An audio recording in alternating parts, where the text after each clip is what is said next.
Hello guys! Welcome sa aking cooking vlog at ito na naman po muli si Ilocano Vlogger. Gagawa tayo ngayon ng dinakdakan. Ito ay Ilocano style sa pagluluto. Recipe ito ng mga Ilocano pero may kanya-kanyang version sa pagluluto. Tara na at umpisahan na natin. Una, kailangan nating magpakulo ng tubig at palambutin natin ang pork belly. Depende po sa inyo kung gusto ninyong magdinakdakan sa parte ng ulo ng baboy. Ito ay maskara ng baboy, nguso at tenga ng baboy. Sa akin kasi konting tenga at nguso lang ang nilagay ko.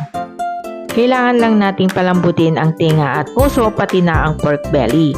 Pero wag naman masyadong malambot. Pwede kayong gumamit ng pressure cooker kung nagmamadali kayo. At pag malambot na, hanguin at ilagay muna natin ito sa tabi. At i-ready na natin ang uling at iihaw natin ito. Sa dinakdakan naman guys, pwede ninyong iprito kung kayo'y tinatamad na mag-ihaw. Kung gusto nyo ng crispy dinakdakan. Pero ang original talaga na dinakdakan sa aming mga Ilocano ay iniihaw namin ito bago namin ito timplahan.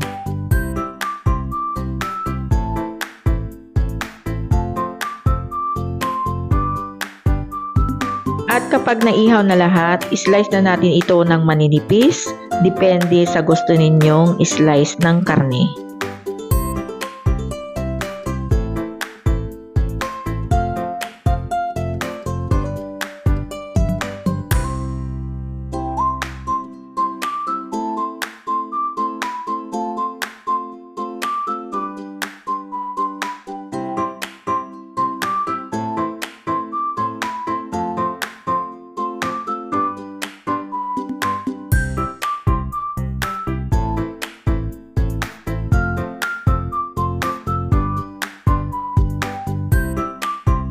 At kapag nahiwa na lahat ang karne, ilagay natin ito sa isang mixing bowl at atin itong timplahan.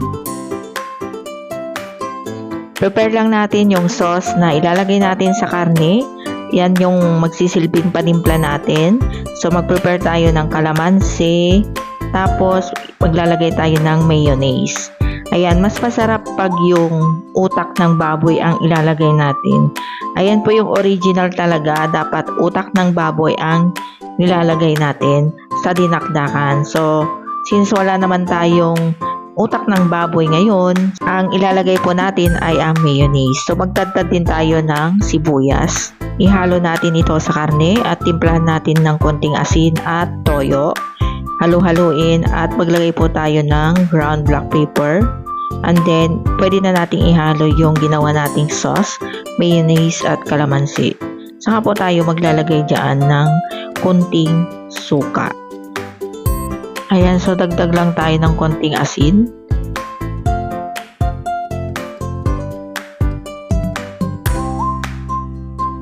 At pagkatapos nating matimplahan guys, maglagay lang tayo ng siling maanghang at siling haba. Ayan, so ilalagay natin ito sa ating tinimplahang dinakdakan. At ayan na guys, naglagay nga po pala ako ng suka at dinagdag ko yung sobrang mayonnaise kanina. So ayan, halo-haloin na natin. Ayan, ang masarap na pulutan at masarap na ulam na ito. Yung iba guys, naglalagay sila ng dinadad na luya pag gumagawa sila ng dinakdakan. Nakasanayan ko kasi sa amin na hindi kami naglalagay ng luya sa dinakdakan. So ayan, ready na ang ating dinakdakan. Ready to serve na. Thanks for watching. Follow for more. God bless us all at ingat po palagi. Bye-bye.